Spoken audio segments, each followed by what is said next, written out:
Hello guys, tayo po ngayon ay magluluto ng ginisang tahong. Ito po ang kanyang mga sangkap. Bawang, sibuyas, kamatis, luya, sili, paminta, at gulay na repolyo. Pero bago po yan, ito po muna, intro po muna tayo.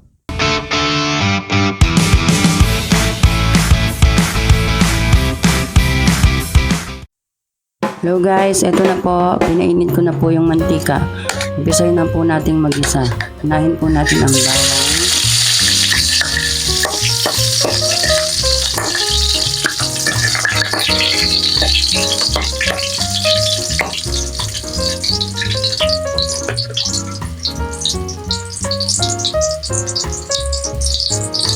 Ayan po, eto po ang sibuyas.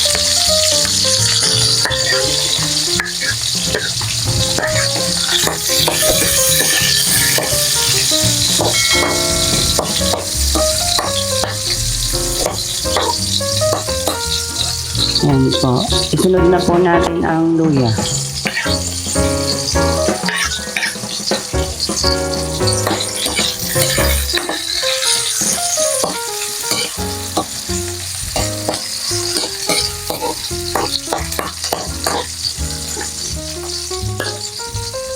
Lagyan po natin din siya ng kamatis. Para po medyo manamis-namis ang ating ginisang tahong. Ayan po. Ganyan lang po.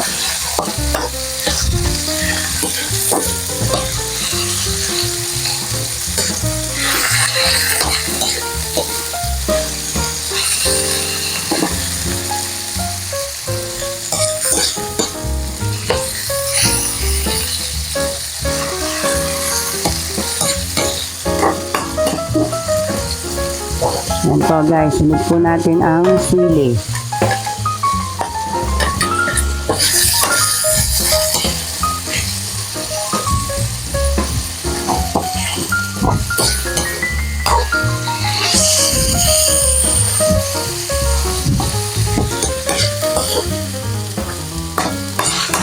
Ayan na guys, sunod na po natin ang tahong.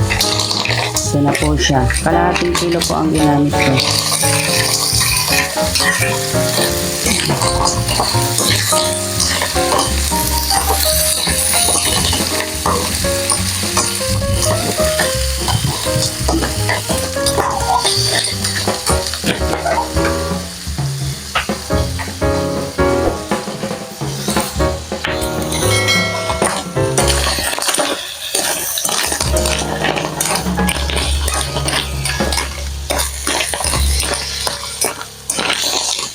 Yan lang po, alu-aluin po natin siya. Yan po.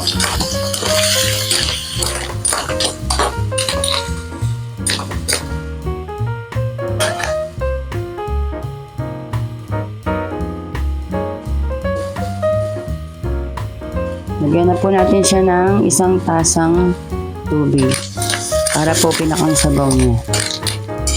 Yan lang po, ganyan.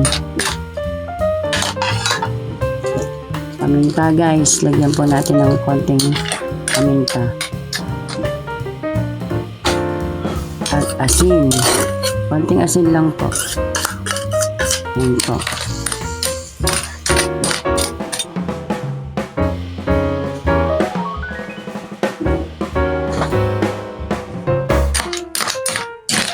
Hintayin lang po muna natin siyang kumulo hanggang sa maluto. Ayan, ganyan lang po guys.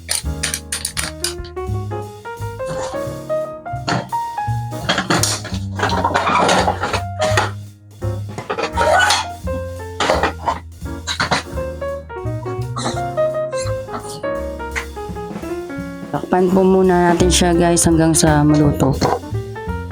Ayan po guys, eto na po yung tahong.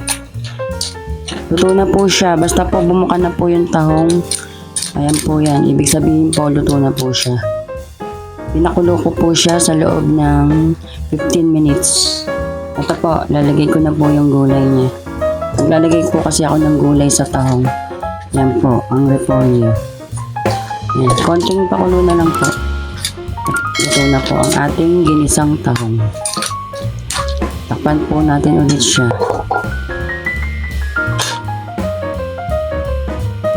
Ayan po. Ito guys, luto na po ang ating ginisang tahong. Okay na po. Ayan, ganyan po. Tikman po natin. Sarap. Ayan po guys. Magluto na po kayo ng ginisang tahong. Subscribe niyo po ako. Huwag niyo pong kalilimutan.